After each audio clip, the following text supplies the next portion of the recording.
Vietnam War becomes history's most intense display of firepower.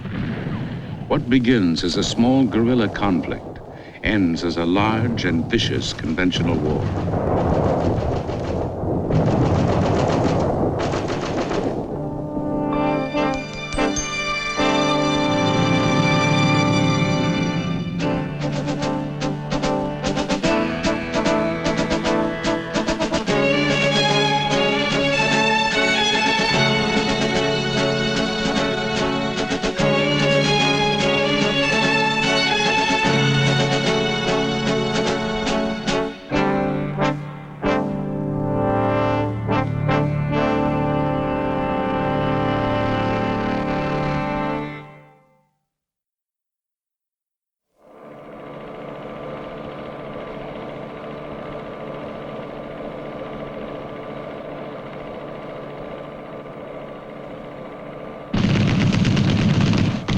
The helicopter is the spearhead of the American ground war in Vietnam.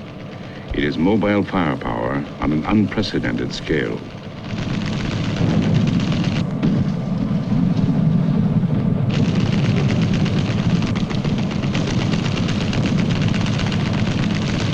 They fly at 150 miles per hour. M60 machine guns fire from both doors, saturating the terrain. Their rockets can hit targets half a mile away.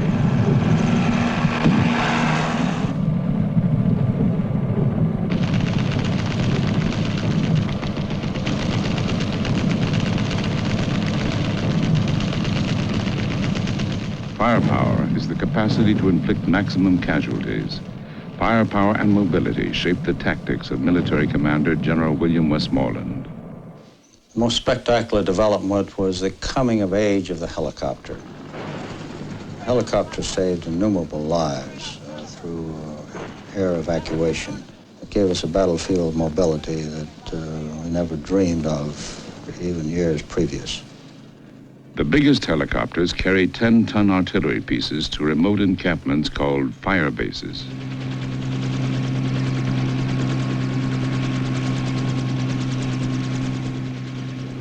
An awesome use of firepower, a 15,000-pound bomb. The giant bomb is used to clear jungle areas for helicopter operations or for constructing firebases. It is called the Daisy Cutter.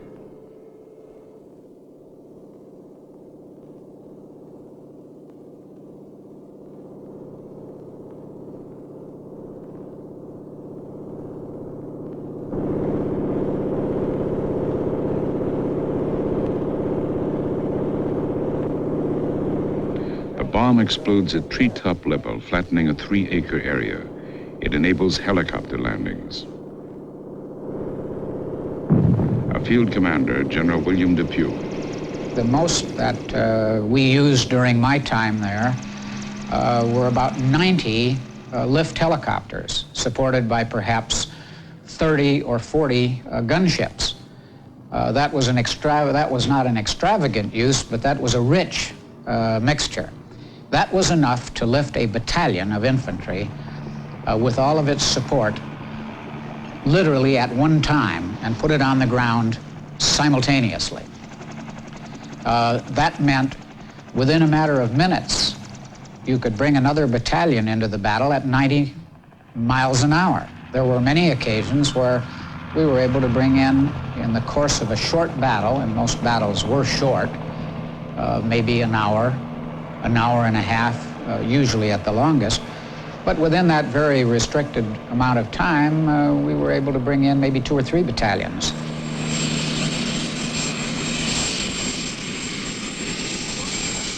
Helicopter technology enables large surprise operations against communist infiltrated areas. Major Joe Anderson. 2 scout helicopters were flying around looking for our enemy, and as a result, the 2 helicopters were shot down. My platoon was in the air in lift helicopters being taken to another location. When these 2 helicopters were shot down, we were moved to that location on the spot, put on the ground to block the departure of any enemy from the area. And then the rest of the cavalry division responded to that contact and, so to speak, piled on to the situation. We landed there early in the morning. We fought all that day. A total of 7 companies were brought into the area. We surrounded the village and bombarded the village and fought all that night. And the next day finally went through and finished up the operation. Quite often a scout platoon or scout helicopters would identify what looked to be like a likely North Vietnamese base camp. I can remember specifically on one occasion when a scout platoon had identified a large number of bunkers. The North Vietnamese are unaware they've been detected. They await reinforcements before launching their own operation. Whenever we had a good sighting of the North Vietnamese, helicopter lift ships would bring our U.S. forces into the closest landing zone possible. The U.S. commander plans to land troops by helicopter well to the east of the communists. His force will first make a diversionary move away from the camp, then suddenly swing back to the attack.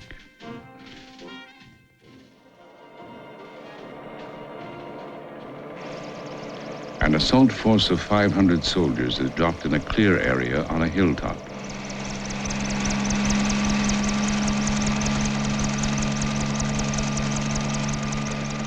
They assemble, then set off on a detour of several days before swinging back.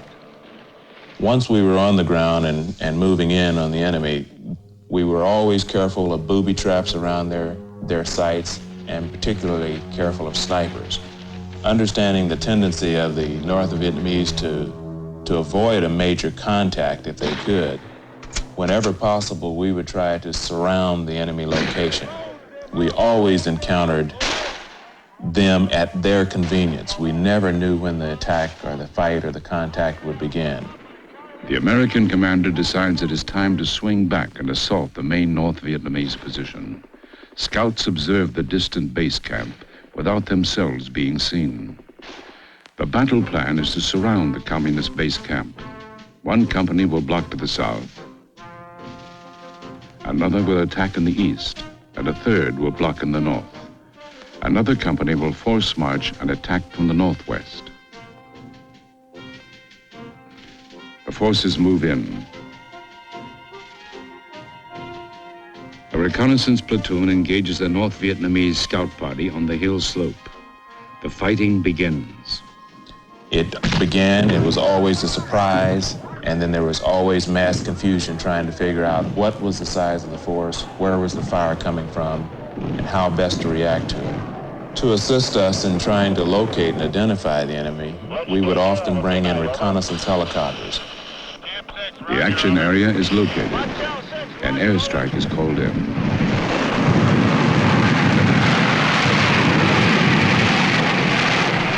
But the Vietnamese move in close to the Americans. Now further strikes could cause American casualties. So helicopter gunships are summoned for more precise firepower. Then artillery support. Heavy guns open up from a firebase 10 miles away. The communist platoon is cut off from reinforcements. They must try to retreat. Once the artillery, helicopter gunships have done all that they can, it is up to we, the infantry units, to move in to finally locate and close with the enemy. American troops encircle and outnumber the North Vietnamese. They invite the North Vietnamese to surrender, but expect and get no response. 2 infantry companies move up the slope, drawing the main fire. A third company attacks from the north. It sweeps through the communist camp.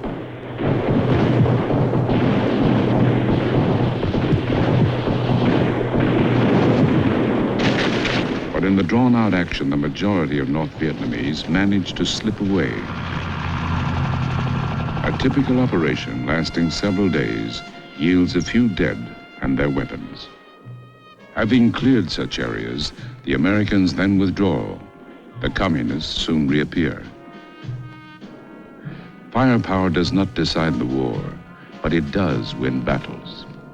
Well, in discussing the use of firepower, being on the recipient of that, I was quite pleased. And I can remember in instances where we would be engaged with the enemy and there would be artillery coming in, there would be helicopters, there would be Air Force support and naval gunfire. And again, looking for all the help that I could get, there was never too much firepower.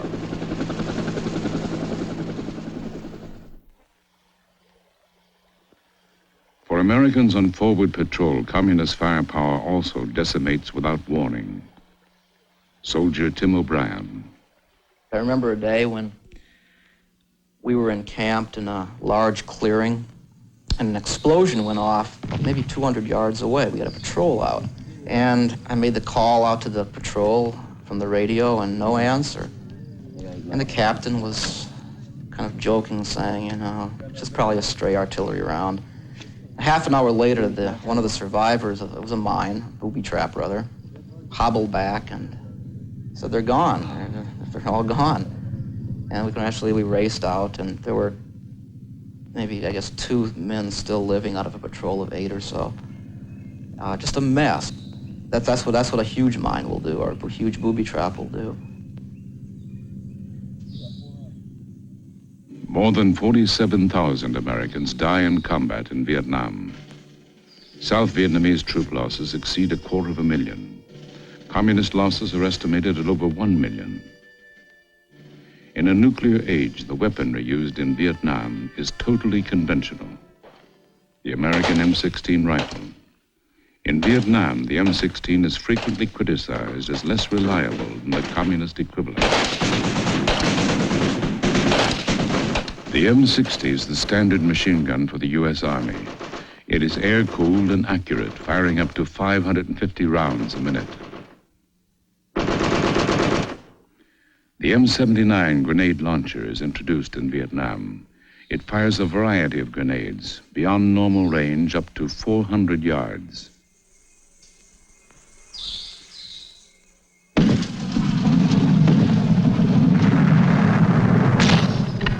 America's standard medium mortar, 81 millimeter, range up to 3 miles.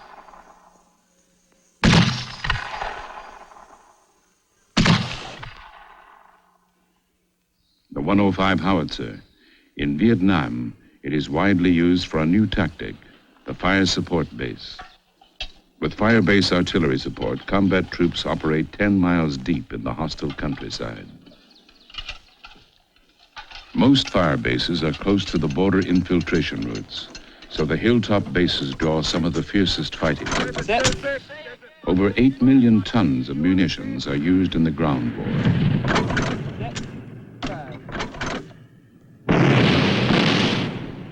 Naval firepower is turned inland.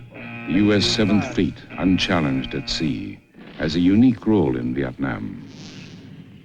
It provides heavy support for operations along the East Coast. The Navy ships with their 8 and 16-inch guns are able to fire up to 23 miles inland. They serve as mobile fire bases for the land war. The North Vietnamese have no ships capable of effective counterattack.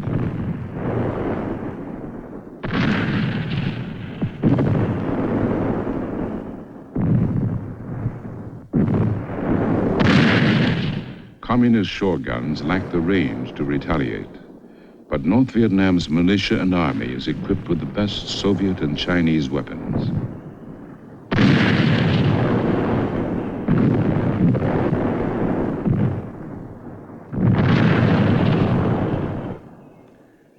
In ground combat, communist weapons come to match American firepower. The Soviet AK-47 rifle, the standard weapon of the North Vietnamese soldier.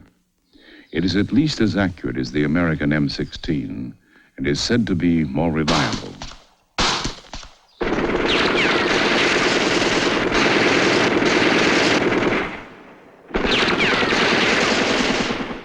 The B-40 mobile rocket launcher. This communist weapon is the one most feared in Vietnam. Its warhead can penetrate 12 inches of armor plate. The American infantry has no counterpart to the lethal B-40. In the war's early days, many areas of North Vietnam have only a primitive response to American airstrikes. They use simple, outdated infantry weapons. But to the surprise of experts, these small arms bring down a few U.S. aircraft. In some areas, American pilots are forced to curtail low-altitude tactics. Soviet-designed anti-aircraft guns have a range of 1 mile. They fire 3 rounds per second. These guns account for 80% of U.S. aircraft losses. In combat throughout the war, the U.S. loses 2,500 planes and another 2,500 helicopters. But Vietnam's terrain defeats some American technology. Tank warfare has little success.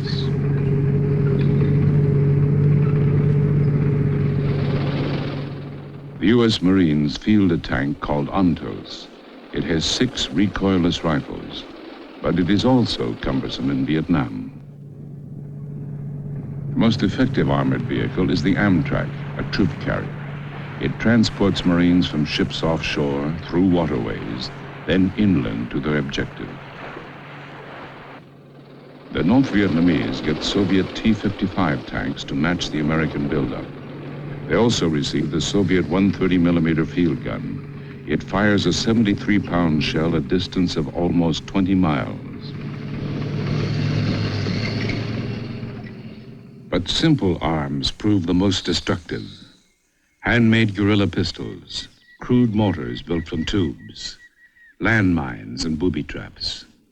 Small arms cause over half the American deaths in Vietnam, compared with 1/3 in World War II and Korea.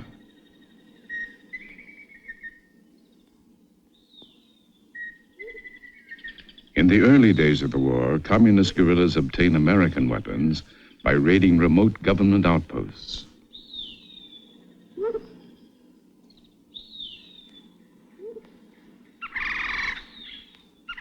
Guerrilla ordnance experts ingeniously create new weapons from found or captured U.S. models.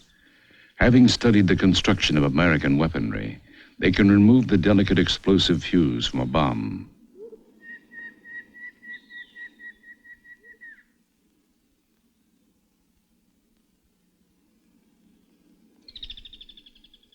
Then the internal timing and guidance systems are taken out. The projectile is now safe to handle and is broken apart. The steel casing is cut and the plastic explosive dislodged.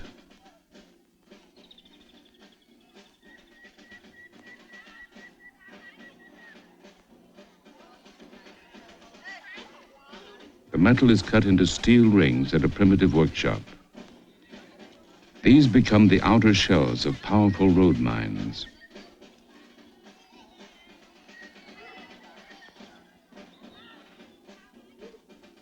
Tiny pellets of steel are carefully arranged in the casings to add to the explosive impact of the mines. Wax holds the explosives in place.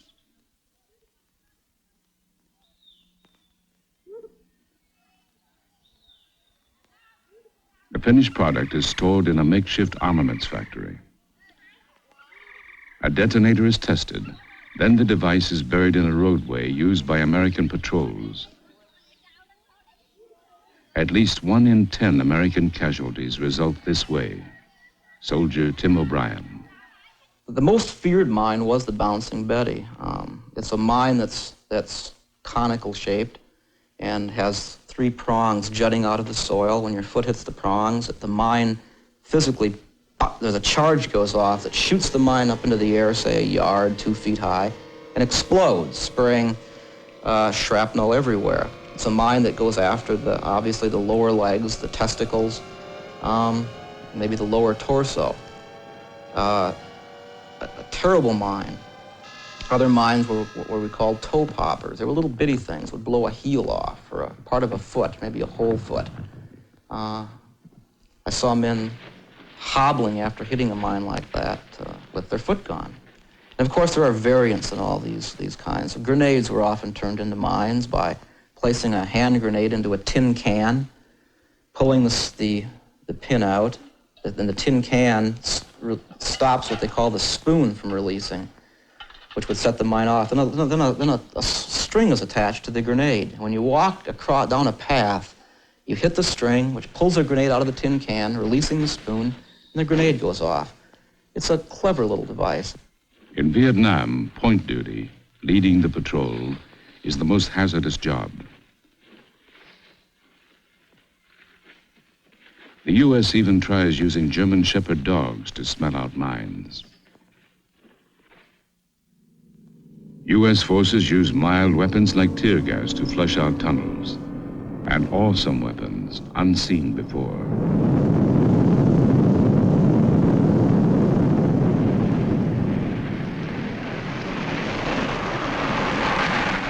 Napalm. This petroleum explosive is extensively used. It is sometimes criticized as an inhumane weapon. An anti-personnel bomb. It showers hundreds of metal pellets. These devices are developed for use in Vietnam. North Vietnam claims they cause heavy civilian casualties.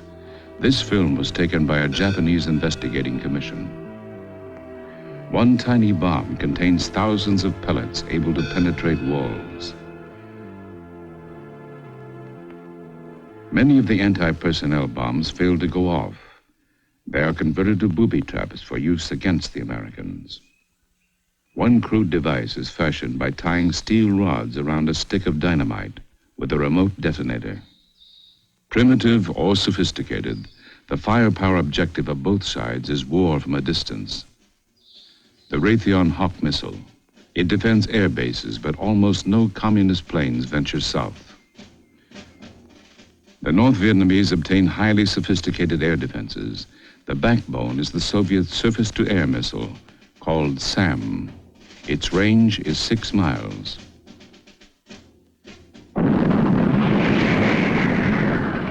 Weaponry and manpower escalate in continual cycles. Field Commander General Depew. One thing that characterized each one of these cycles is it went to a higher plane. In other words, each time the peak was higher than the time before, meaning more troops were involved. And I think many people don't understand that the last peak, there were 22 North Vietnamese divisions involved. That's larger, by the way, than the current United States Army. So those who think that it was a sophisticated, subtle guerrilla war fought for the hearts and minds of people in the villages and hamlets were only partly right. It was all of that. But it was at the same time a very large, vicious, tough war.